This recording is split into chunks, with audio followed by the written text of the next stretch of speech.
Un vento terribile e era una cosa veramente che io non ho mai provato in vita mia, e all'interno della casa io sentivo le mura della casa tremare, cioè sentivo proprio che la casa...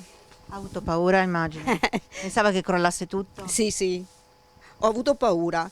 Minuti di terrore quelli vissuti dai residenti di via Costabella a Villago, un gruppo di case tra i boschi e dei colli iberici che guardano la pianura, che nel pomeriggio di martedì hanno vissuto l'inferno, con gli alberi che venivano sradicati dalla furia del vento e piombavano sulle abitazioni. Difficile anche rientrare a casa con le strade e i tornanti invasi da alberi e foglie. Il rumore era talmente forte che non si è neanche sentita la pianta cadere. Cioè siamo usciti e abbiamo visto la pianta caduta. Il rumore forte era fuori, era talmente forte di questa bufera di vento e di acqua. Scardinato tetti, comignoli, le piante sono cadute, proprio sradicate, piante secolari. Un disastro, per fortuna a noi in casa non è successo niente, però sappiamo dei vicini che hanno gli alberi sopra la casa, dentro la casa.